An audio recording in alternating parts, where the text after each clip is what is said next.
Welcome to this week's edition of Leading with Confidence. My name is Confidence Sileme and I'm your host. This program is proudly powered by the William Sileme Foundation, and the foundation's mission is enabling education in Africa. This week I'd like us to talk on a topic I've titled Valuing Time. Valuing time. The most precious resource we have at our disposal is time. In order to lead our lives successfully, we need to learn how to manage time successfully. Those who mismanage time will not achieve to their highest potential. One of the primary ways of managing your time is creating boundaries around your time. To be careless or thoughtless about what you do with your time is to invite failure and disappointment into your life. You have to plan your time because planning your time is equivalent to planning your life. When you begin a new year, a new month, a new week, a new day, do you consciously plan what you're going to be busy with, or do you just stroll in with a what will be attitude? They say that if you don't run the day, then the day will run you. And there are many people who aren't running their days, but rather are being run by their days. Because they haven't thought enough about their own goals and objectives, they cower to the goals and objectives of others. Those who plan their days and who have visions for their lives end up gaining control over those who do not. Although time is no one's slave, it can be mastered. You must decide what activities you'll be engaging in. You can choose to invest the time you've been given and use it to develop your skills and talents. You can choose to wake up earlier in the morning to read and exercise. It's all a matter of choice, and the choices you make end up dictating the type of results you produce and the type of person you become. When you look at the present condition of your life, would you say that the way you've used your time has been profitable to you, or have you been making losses? Have you misused time? It's important that we protect our time by setting boundaries around it. We often think long and hard about it when someone asks us for money, but do we think as long and hard about it when they ask us for our time? Do we see our time as being valuable enough to be guarded? Are we flippant and non-discriminatory about it? We must protect our time from the diverse objectives of other people, or else we'll never achieve our purposes.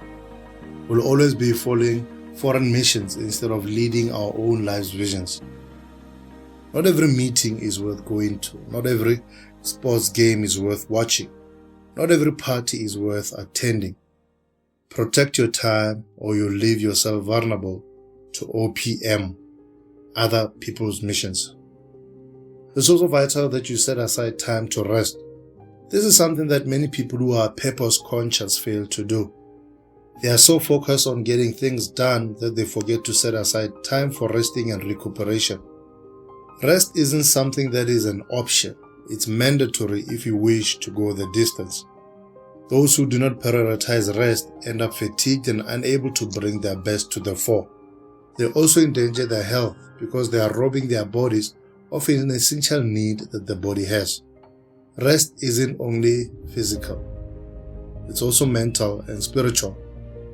There are some people who have had an 8-hour night of sleep yet wake up tired. That's because although their bodies were resting, their minds and spirit men were not. They were asleep but were worried about the next day. They were asleep but couldn't rest because they lacked peace in their spirits. When you endeavor to rest, seek to rest physically, mentally, and spiritually. All your faculties must rest, not just your body. Do not spend time worrying about tomorrow. You can plan for tomorrow, but do not burden your mind and spirit by worrying about it. Rest. The value of time. I've mentioned that time is one of, if not our most precious resource. Everything we need or want to do takes place in time. Some time back, I wrote a poem about time, and I'd like to now recite it. The title is Time. Watch the tick-tock of the clock and you'll see that time waits for no man. If you don't know what time it is, you'll miss the bus. Time is never too early. Time knows not how to rush. Time is always on time. Time is a wise teacher.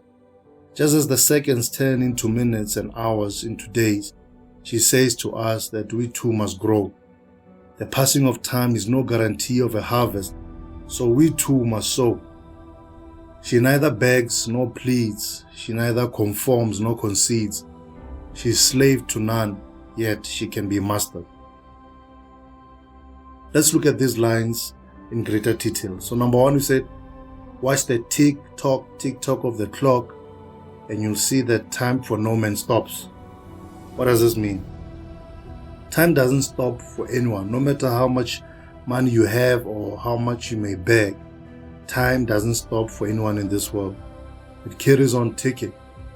So you have to maximize time by doing all you possibly can in the time you've been given. Value your time and realize its true value by maximizing it. Once time is gone, it's gone forever, never to return. Secondly, we said, if you don't know what time it is, you'll miss the bus. Many people miss great opportunities simply because they haven't discerned what season it is in their lives. There comes a time where you must move from where you are so that you can move to the next level in your life. There is a season for incubation and there is a season for birthing.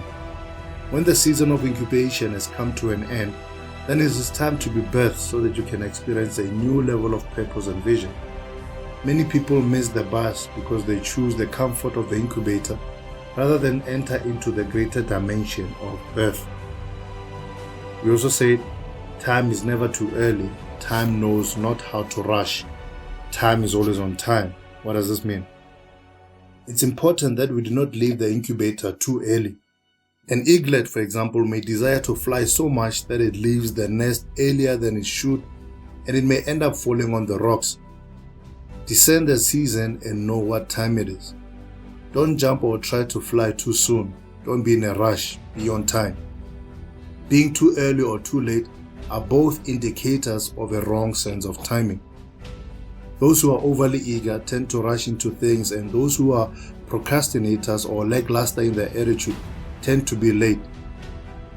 Neither of the two extremes are good. Allow yourself to mature and grow into the destiny God has for you.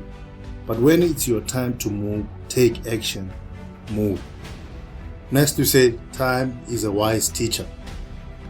It's important that we use the time we have been given to learn all we can from all that we go through. Time is a teacher to those who are willing to take notes and learn. Think of all the various experiences you've been through in your life and note what you've learned from them. What were the vital lessons that they taught you? Next, we said, just as the seconds turn into minutes and hours into days, she says to us that we too must grow. This relates to the previous point of time being a teacher. We grow through learning, but learning is a conscious choice we all need to make. You can be present in a class but never learn anything simply because you do not choose to. That's why there are tests and exams that you need to pass before you get promoted to the next level. Those tests and exams are there to assess how much you have learned from the previous level and whether you know enough to ascend to the next level. If you can demonstrate that you've learned what you needed to learn in one level, then you get the qualifying grade that elevates you to the next level. Next, we said, the passing of time is no guarantee of a harvest, so we too must sow. Just because time moves and seasons change, it doesn't mean that there will be a harvest. It is important to sow so that the passing of time becomes beneficial to you. Just because you are growing older, it doesn't automatically mean that you are growing wiser. The passing of time is no guarantee of a harvest. It is those who sow good seeds in the grounds of the fertile soil of time that will reap a worthy harvest. Next, we said, she neither begs nor pleads. She neither conforms nor concedes. She is slave to none, yet she can be mastered. Although time is slave to none, it can be mastered through its effective management. Time can be your friend or your enemy, depending on how you manage your relationship with it. Some people treat time badly. They abuse time and treat it as though it's worthless. Yes, they want time to be friendly towards them, They spend time doing things which are not beneficial, yet they want time to be of benefit to them. How you treat time is how time will treat you. If you invest time doing things which are conducive for growth and development, then you will grow and develop into a greater version of yourself. If you abuse time by wasting it doing things which are destructive, then time will not yield good fruits to you. Just think of it. If you abuse someone you are in a relationship with, you expect that they will be good to you or be happy to see you when you are around. It is the same with time. Value time and value your relationship with it, and time shall repay you handsomely for the way you've treated it. So, how have you been treating time? Have you been friendly towards time, or have you been mistreating it? You can change your destiny by changing your present. If you decide to take a new direction today, then your ultimate destination will be different. Just as a relationship that has been full of abuse in the past can be healed and redeemed through a change of behavior from the abusive partner, if you change the way you treat time, you'll be able to repair that which has been fractured and redeem that which has been lost. Well, we've come to the end of this week's episode of Leading with Confidence.